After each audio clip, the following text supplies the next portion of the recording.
नमस्कार मंडळी, विनायक ब्लॉग्स या यूट्यूब चॅनलमध्ये आपले स्वागत आहे। मंद मंद गारव्यात असावा तुझाच माझ्या हाती हात, मंद मंद गारव्यात असावा तुझाच माझ्या हाती हात, अशीच असू दे तुझी आयुष्याची साथ, अशीच असू दे तुझी आयुष्याची साथ। मंडळी, आजची ही व्हिडिओ काय आहे हे आपल्याला समजलंच असेल, पण तरीही सांगतो। आजची व्हिडिओ आहे आमच्या लग्नाच्या वाढदिवसाची। मंडळी, 19 मे म्हणजे आमच्या आयुष्याच्या अनमोल आणि अतूट क्षणांच्या आठवणींचा दिवस। हा दिवस खास व्हावा म्हणून आम्ही गणपती बाप्पाच्या दर्शनासाठी जायचं ठरवलं। गाडी घेतली आणि निघालो गणपतीपुळे येथे।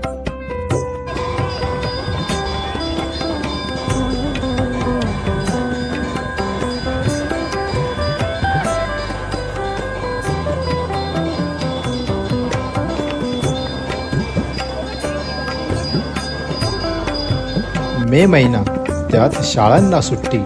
मग काय, सुट्टीच्या दिवसात कोकण पर्यटकांनी अगदी गजबजून जातो।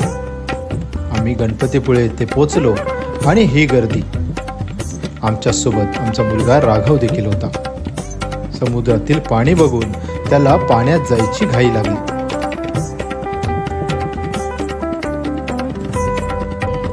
दुपारी 12 वाजता बाप्पाची आरती होते। काय योगायोग आहे माहीत नाही, पण आम्ही जेव्हा जेव्हा इथे येतो तेव्हा तेव्हा आम्हाला गणपती बाप्पाची आरती ही मिळतेच, तशी ती आजही मिळाली। तुम्हाला माहीत आहे, आतमध्ये व्हिडिओ शूटिंग करण्यास मनाई आहे, त्यामुळे आतील काही शूट केले नाही। आणि तसेही आपल्या चॅनलवर 2-3 व्हिडिओज गणपतीपुळ्याच्या आहेत, त्या जर का आपण पाहिल्या नसतील तर त्या नक्की पहा। राघवला पाण्यात जायची घाई होती, पण बीचवर गर्दी खूप, त्यात घोडे, उंट, गाड्या यांची वर्दळ खूप होती। त्याच्या समाधानासाठी त्याला थोडा वेळ पाण्यात खेळू दिलं। नंतर जबरदस्तीने त्याला पाण्याबाहेर आणलं आणि गणपतीपुळेपासून अगदी जवळच असणाऱ्या मालगुण बीचला जायचं ठरवलं। मालगुणला जाताना कवी केशवसूत यांच्या निवासस्थानाला देखील आम्ही भेट दिली। त्याची देखील व्हिडिओ लवकरच आपल्या यूट्यूब चॅनलला येईल।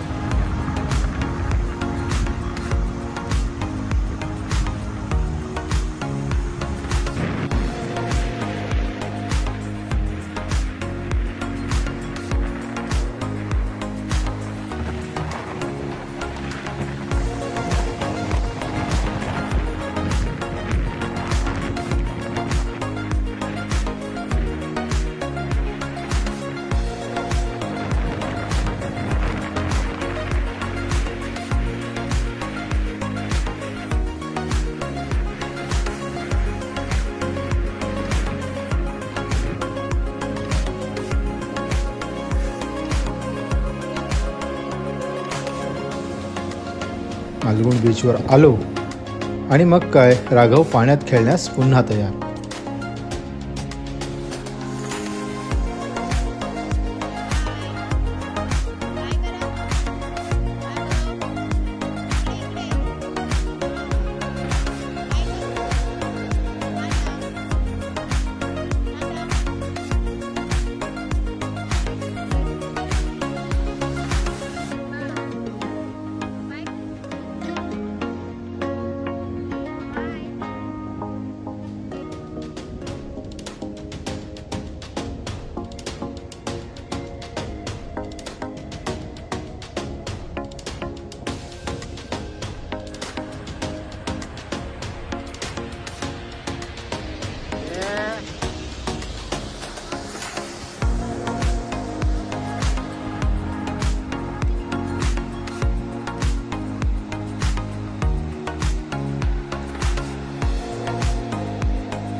थोडा वेळ तिकडे घालवल्यावर आम्ही फ्रेश होऊन निघालो जयगड येथील प्राचीन शिव मंदिर म्हणजे कराटेश्वर येथे.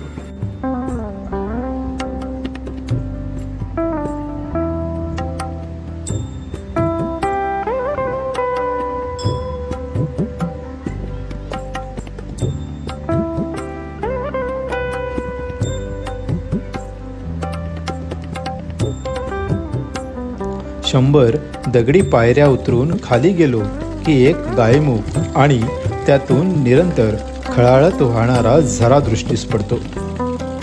गोमुखातून वाहणाऱ्या पाण्याची चव चाखायला मिळणे ही एक पर्वणीच. निसर्ग निर्मित खरेखुरे मिनरल वॉटर पिऊन आम्ही ताजेतवाने झालो आणि मंदिराकडे निघालो. अथांग निळ्या सागराला हजारो वर्ष सोबत देत उभा असलेला 200-250 फूट उंच डोंगर आणि त्या डोंगराच्या माथ्यावर असलेले शिवालय. कोकणातील एखाद्या साध्या भोळ्या माणसाचं घर असावं तसंच दिसणारं एक छोटंसं कौलारू मंदिर आणि त्या मंदिरापुढे उभी असलेली आखीव रेखीव दीपमाळ. मंदिरात प्रवेश करताच नंदी महाराज शिवाकडे तोंड करून बसलेले दिसतात.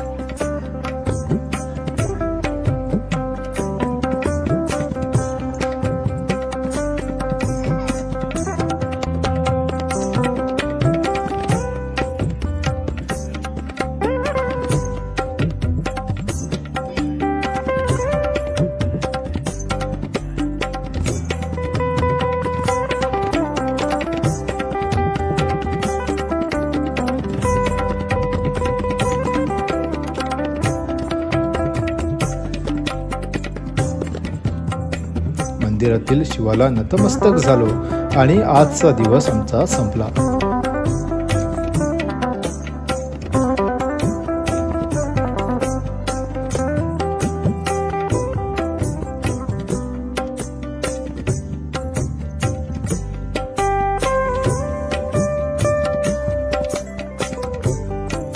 मंडळी, आमचा हा खास दिवस तुम्हाला कसा वाटला हे नक्की कमेंट करून सांगा. चला तर मग भेटू पुढील नवीन व्हिडिओमध्ये. आपल्या चॅनलला जर सबस्क्राईब केलं नसेल तर नक्की सबस्क्राईब करा. थँक्यू.